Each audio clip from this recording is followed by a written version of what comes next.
Good evening. You're watching Northwest Tonight with Eunice Muller. Our top story. Police in Tenerife call for expert volunteers to come forward to help find missing Lancashire teenager J Slater. Officials say it's time for a massive search near to his last known location. Also tonight, someone could die. A warning over dangerous cosmetic procedures taking place in hotel rooms. Have you got a driving test booked? The wait could take you into the winter as the backlog mounts. We've had a nice day together and then you're kicking off now. I'm going to show you it work. But why? I'm not going to. And the babbling baby from Liverpool whose Scouse accent has gone viral. And we've seen quite a lot of cloud today, but what's in store for us weather-wise at the weekend? I'll have all the details at the end of the programme.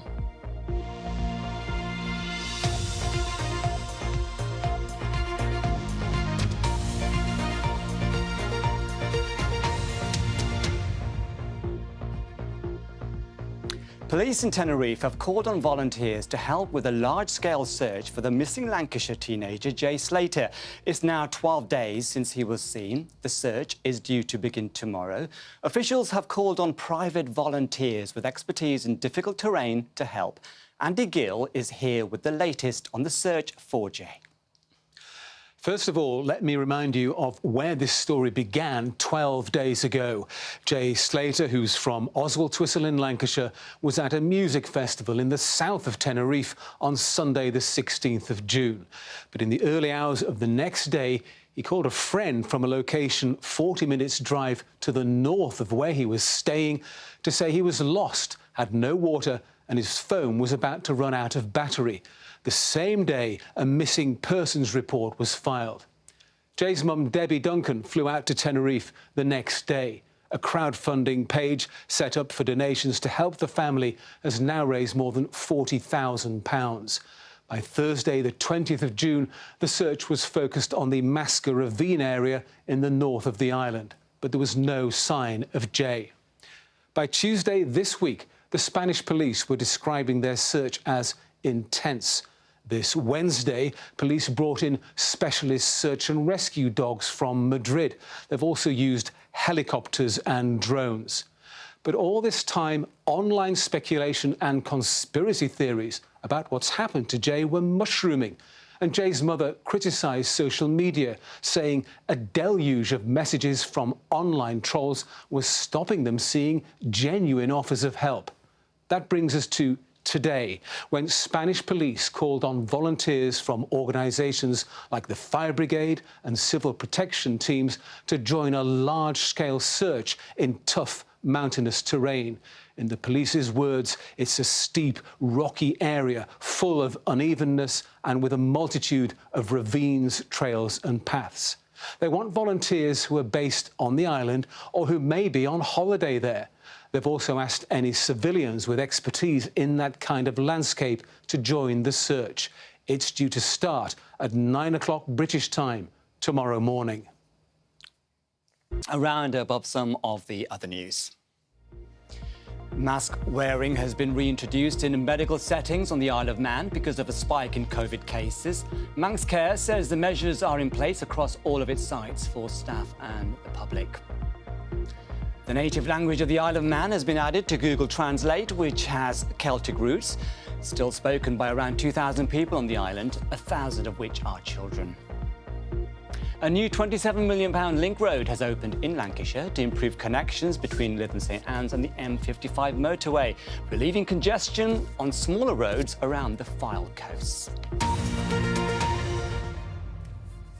An urgent warning has been issued to people in Manchester seeking cosmetic procedures, including Brazilian butt lifts and breast augmentation. Amid fears, unregulated surgery is taking place in hotel rooms. Manchester City Council said on Wednesday that procedures may be taking place this week in non-clinical settings in the city. Juliette Phillips reports. When you think of cosmetic surgery, you probably think of medical settings like this. But Manchester City Council has warned of unregulated procedures, including filler Brazilian butt lifts and breast augmentations, happening in local hotel rooms. Reza Nassab is a consultant plastic surgeon in the city. He says such procedures could prove deadly. It's extremely worrying. I think it's only a matter of time before patients end up in hospital facing death or infection. It's a very serious issue because these are, as I said, very sterile procedures, and doing them in a hotel room is not the right environment for this. Filler butt lifts involve hyaluronic acid, which is commonly used in facial fillers, being injected into the buttocks to make them bigger. This differs to a surgical BBL, where fat is removed from one part of the body and then injected. The NHS says this type of surgery has the highest death rate of all cosmetic procedures. A surgical butt lift could cost between £3,000 and £8,000. The filler lift costs around £2,000, but industry experts say the saving isn't worth the risk. The filler isn't stable and it can move around. And so we've had people where the filler has transferred to their thighs and has moved up towards their back areas. So even if you're lucky enough to escape having a complication, you're likely to be left with an unwanted outcome that can last 2 years or more.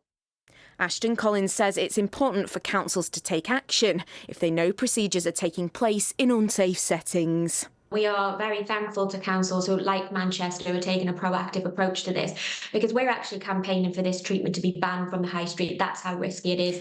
Manchester City Council say that anyone who's offered a procedure in a non-clinical setting, such as a hotel room, should contact their environmental health team. Juliette Phillips, BBC North West Tonight. Now, if you're a driver, you'll remember that nerve-wracking feeling of taking your test. But if you're learning at the moment, your biggest stress might not be parallel parking or three-point turns, but just securing a test. The AA says average waiting times for slots have risen since the pandemic, with some learners waiting for months, as Ian Haslam reports. Just look round over your shoulder. Is it clear at the front and clear at the back? Hina says she's been learning to drive in Blackburn for quite some time and now can't wait to take her test. Unfortunately, though, wait is what she's having to do. There is your third exit, and what do we do now? Excellent, very, very well done. I did my theory test and I was excited to obviously get my practical sorted. The next available ones are in like late October, December time. I'm just worried about forgetting like the stuff I know about driving. So I'm just trying to look for a cancellation so I can get it done as quick as possible. The AA says it's obtained figures showing that practical driving test wait times have increased by 20% this year.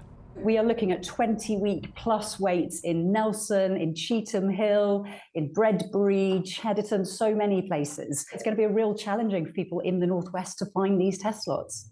The Driver and Vehicle Standards Agency, which runs tests, says it's created 150,000 test appointments in the last year, as well as recruiting more staff. But so far the backlog hasn't decreased, and this instructor believes students are having to risk being underprepared. So when they're not finding a driving test, it's a big thing that, oh, I found a driving test and I've booked it, because it goes within seconds. So they are actually working around a driving test date instead of working when they're actually ready for the driving test itself. I think they could do with having some more examiners in and making the driving test, longer days where they can fit more driving tests in.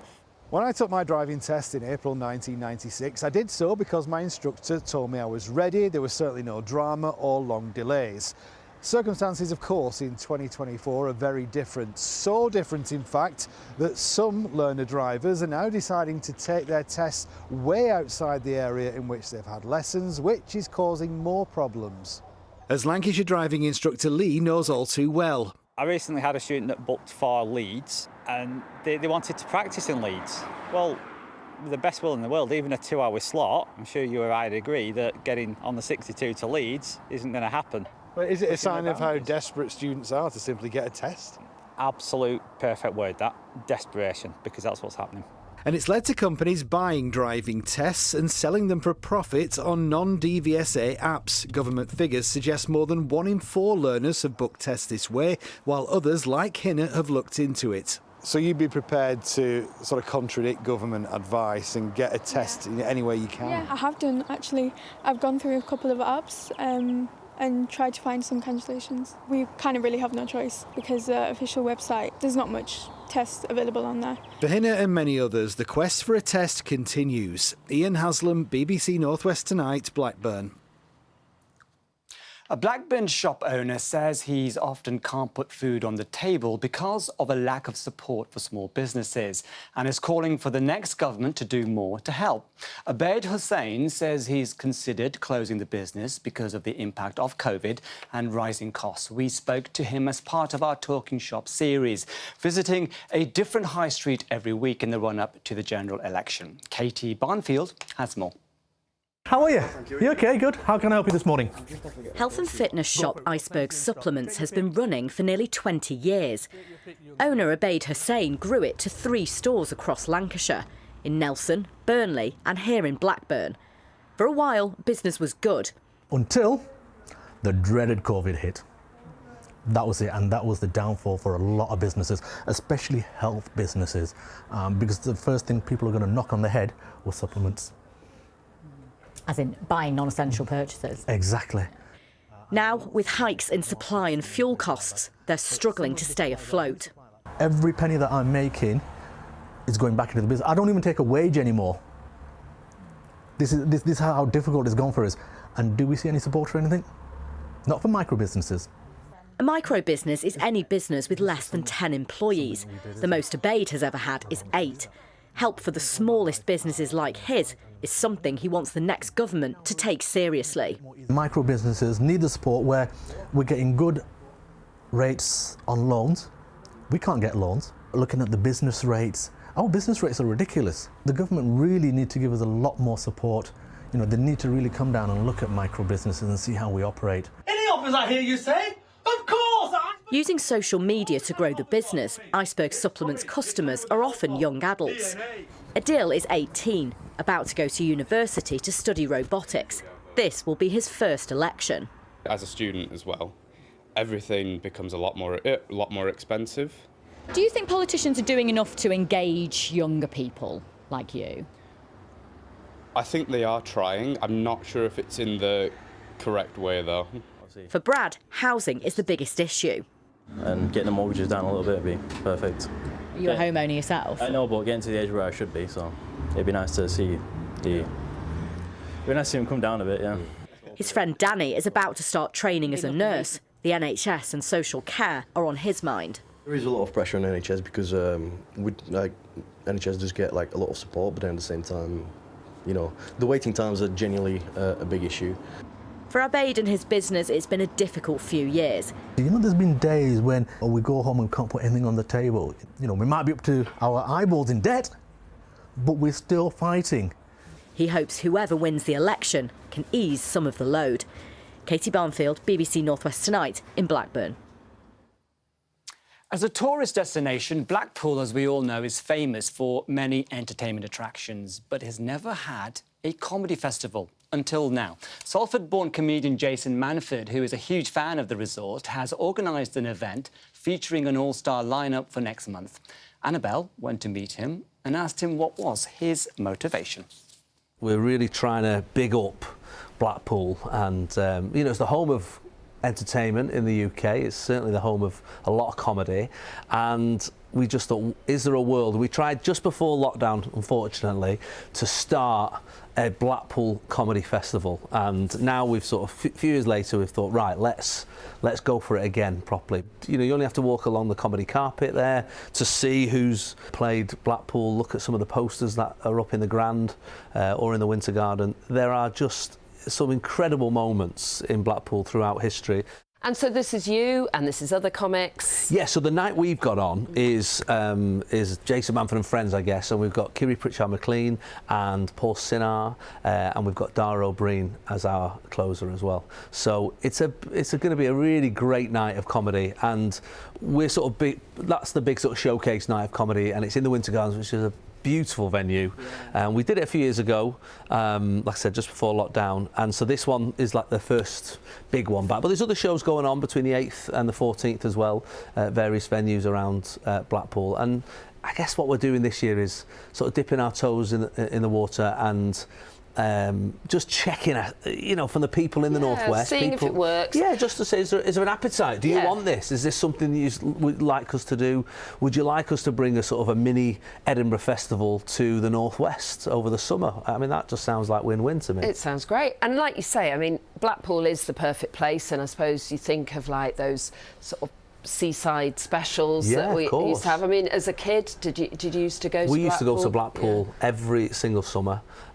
Those summer seasons would last for 14 weeks. You know, they would you know, and the Russ Abbotts and the Les Dawsons, and everybody would play Blackpool, and so there's a rich heritage. Daddy was such fun to be with. He was always up to mischief. When I was christened, he put piranha fish in the font. You know, it's about 80 degrees in the shade. I was clever, I stayed in the sun.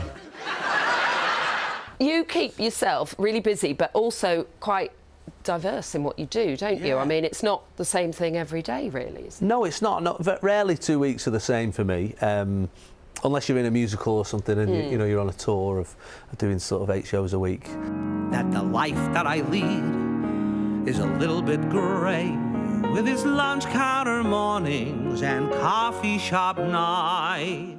But no, I like that about it. I like my stand-up. You know, I'm about to go back out on tour later on in the year, and most of next year. And I love writing. I love presenting and hosting. Almost everybody's a comic now when you look at things like TikTok.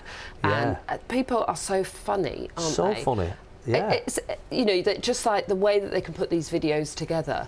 Well, I think, you know, I actually think stand-up comedy should be on the syllabus at school. And I know it sounds like a joke, but I genuinely think that, you know, drama should be on the syllabus, of course, but also stand-up, because what comedy is A, it's public speaking, which we all have to do at some point, whether you work in ASDA or you work on stage, it doesn't matter. And that's what's great about stand-up, is it gives you an area to do that, and these days with TikTok and Instagram and all those things that people have got as an outlet, I just think it's great. I think the more creative people can be, the better. Well, good luck, break a leg with all that's coming up. Yes. And thanks ever so much for talking to us. Pleasure, thank you. Nice to see you. That was Annabelle Tiffin, of course, with Jason Manford. Sport now with Richard. The Tour de France starts tomorrow, and the Isle of Man's Mark Cavendish is hoping to make history, Richard. He is, Innes, yes. The Manx missile has another chance to win a 35th stage at the Tour de France. At the moment, he's tied on 34 with the great Belgian rider Eddy Merckx. The Grand Depart is in Florence in Italy tomorrow. Berry's Yates brothers, Simon and Adam, also very much towards the top of the Tour's pecking order. But for many fans, it's all eyes on Cav.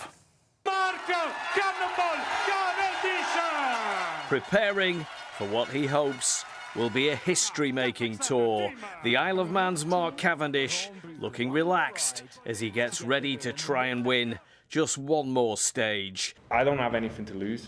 It's not like playing roulette. If I don't win here, I don't lose 34 tour stages. Do you know what I mean? And I know it makes a nice story kind of say that.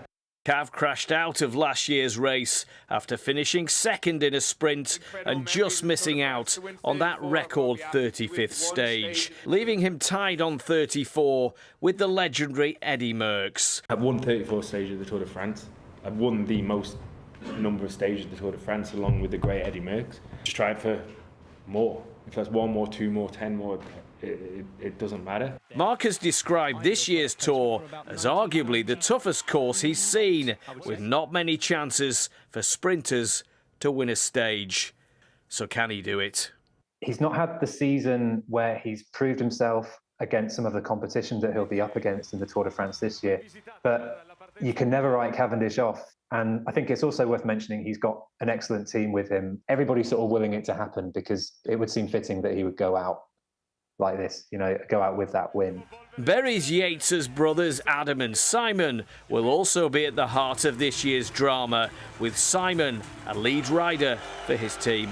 And with growing anticipation surrounding the Manx missile's last shot at history, 2024's Tour de France could well turn out to be unforgettable. Wouldn't it be great if Cav could do it? Manchester City's Phil Foden is back with the England training camp in Germany. After returning home for the birth of his third child, Foden will be available for England's last 16 match against Slovakia on Sunday, with fellow Mancunians Cole Palmer and Kobbie Mainoo also pushing hard to make the starting lineup.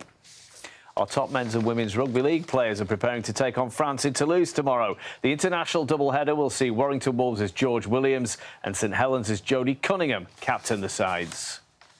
What could be a record-breaking bowler, Jimmy Anderson's last appearance in a Lancashire shirt, is certainly grabbing the attention of fans. The first of 4 days against Nottinghamshire at Southport on Sunday is sold out. The game is likely to be Jimmy's last for Lancashire before his final Test match at Lord's the following week. Best of luck as well to Manchester Thunder, Eunice, who have their big grand final in netball in Birmingham tomorrow. Thanks, Richard.